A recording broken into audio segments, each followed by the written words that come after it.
Hello people of the verse and welcome to the channel. It's the Eradicator here, and in this video, well, we are going to talk about our bi-weekly roadmap update regarding the progress that was done for Star Citizen. So here we go, let's get started. But before that, of course, let me remind you about this month's exceptional giveaway, as I am giving away a Retaliator bomber with lifetime insurance. All you have to do to be a chance of winning is to be a subscriber of the channel, so please hit that subscribe button right now, and also answer the question that I will be asking throughout the video regarding the giveaway. Good luck to everyone out there. Alright guys, well, let's talk about the roadmap progress here, and especially this is going to be progress that will focus on the FPS weapons as well as the tools that will be available throughout the year to us, the backers and the players. And without further ado, let's talk about first some of the items that were put here in the progress tracker. Some of them are very interesting. I'll just go over the list here and then we'll go throughout the details. The Unified Crossbow, Clausen Werner attachments, MOAB, I have no idea what that is, so please let me know in the comments down below. Max stripping and refill mounted guns, we'll definitely have a word about that. Multi-tool healing attachments, bearing size 7, laser cannons and ballistic gun counterparts, anti-personnel turrets, charge and drain tier 0, multi-tool salvage attachment, there we go, a salvage again, we'll talk about that as well. Grey Cat industrial tractor tool, salvage tool, cutter tool, as well as FPS attachments, missiles improvements, cutting tier 2, weapon misfire and wear, fire extinguisher, VTOL parallax, VTOL quartz, volt parallax, volt quartz, volt Fresnel, volt attachment, and FPS weapon overheat. Quite a program indeed. So, among the items that I wanted to talk about here, I especially want to point out here those anti-personnel turrets and mountain guns. I think that in the future in Star Citizen we are going to have some significant changes in FPS gameplay. Especially this is going to bring some extra options for defenders, whether or not you are the defender or you are assaulting a particular place. It can be a bunker, for example, if we're talking about some of the missions that we currently have in the verse right now. People are complaining that sometimes they're a little bit too easy, they get a little bit too repetitive. These new items are definitely going to add an extra dimension here in terms of how difficult those are, your choices of weapons as well.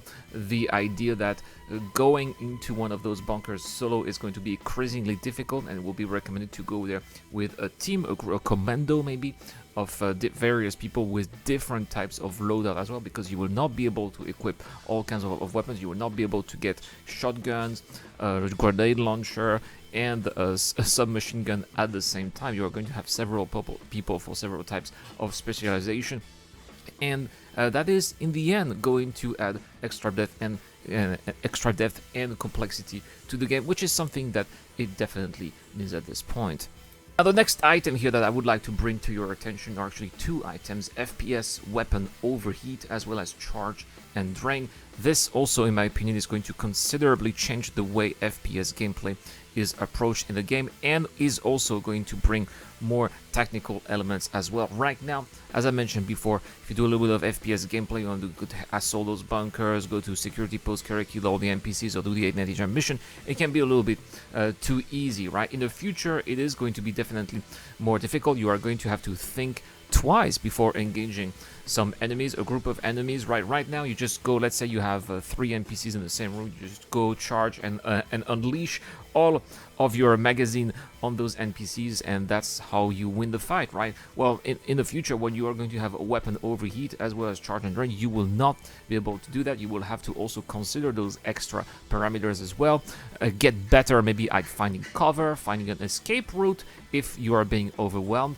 and in the end, again, that is going to bring more depth to the game. It is going to make it more tactical and overall more interesting. I can't wait to see that coming through online later throughout the year. Now, the next thing that I see here in this progress tracker is how Salvage does seem to really, this time and finally after all these years, it seems like Salvage is really in a good shape to finally make it to Star Citizen, to the live servers this year. It's been on the roadmap on and off for many years. It's been put on the roadmap for this year, but for the very first time, we'll actually see extra depth to salvage, which in my opinion here is an indication that this is gonna be it. And here we can see that with the Grey Cat Industrial Salvage tool, which is going to be brought here to the multi-tool, as well as further improvements here regarding cutting, which I also think is going to be very important, right? Because you are probably going to want to salvage things from wreck, but those elements that you want to salvage may be attached to some pieces of junk that you don't necessarily want to have, right? So you're going to have to use your multi-tool to cut what you want from what you don't want. That totally makes sense, in my opinion. And I also like the idea that just like with mining, salvage obviously was not going to be just with salvage ships, thinking of the Reclaimer, the Vulcan, right? But also it will be happening with, we have, first-person mining, we'll have first-person salvage as well.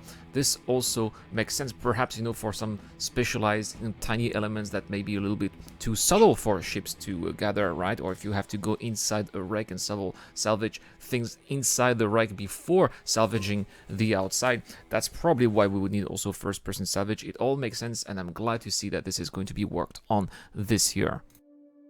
And last but not least, it does appear also that medical gameplay will indeed also make its way to the game this year, and we can see that because it is going to be stretched. It's going to be stretched out. It's not just going to be some attachment on the multi-tool, although there will be a multi-tool healing attachment, but on top of that, I think that it's on top of that, there will also be a dedicated Cure Life medical tool separate from the Grey Cat medical tool, which probably is going to be the kind of tool that dedicated healers are going to have. And a lot of people actually are interested in medical gameplay because this was their favorite type of gameplay in other MMOs, and this is going to be the giveaway question for this video. Have you ever played as a healer in other games? Is this the type of gameplay that you do enjoy when you are playing an MMO? Let me know in the comments down below.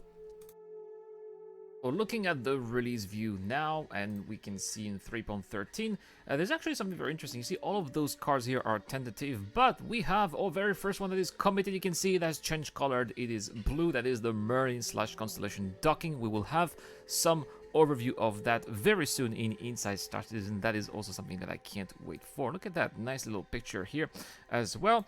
It's good to see it in color too, right? Not just in black and white.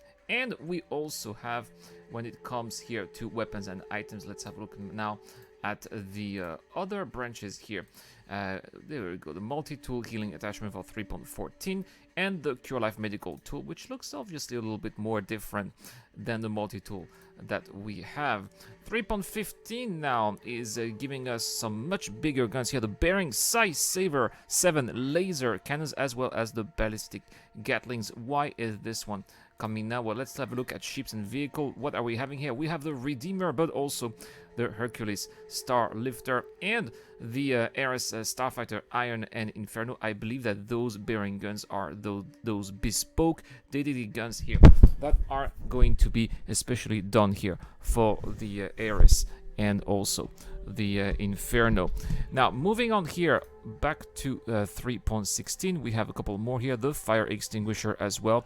This is something that is dear to Jared, obviously. I don't really care so much about fire because I don't like it. But I understand that it is a living, breathing universe, and it needs to be a little bit more realistic. There need to be fires in ships as well as in various environments, and to put out fires, we need extinguishers, right? So that makes sense. And that's pretty much it for this roadmap update. I am really excited about what we are seeing here. Looks like this year, 2021, is indeed going to be the year for gameplay. But please also let me know in the chat down below. Am I getting too fired up? Am I getting too excited about this year? Should I calm down? Let me know as well in the comments down below. That's all for this video, guys. Thank you so much for watching. Again, please hit, smash, destroy that subscribe button here to get a chance of getting that Retaliator with lifetime insurance. If you like this kind of content, the like button also helps a lot with the YouTube algorithm, and I'll see you guys tomorrow for more Star Citizen content. We'll be doing a nice little live stream with Inside Star Citizen, some gameplay and other topics as well. This is the Eradicator. I'll see you guys later. This video is brought to you by the people who support this channel on Patreon and via the join button as well. Supporters of the channel get access to lots of cool perks such as access to my private Discord, your question answered in the show, you get to know when I'm going to play, and also you get to have a chance to influence the editorial line of the channel. Any help is appreciated, starts at just $1 a month. Thank you very much for watching. This is The Eradicator, and I'll see you guys later.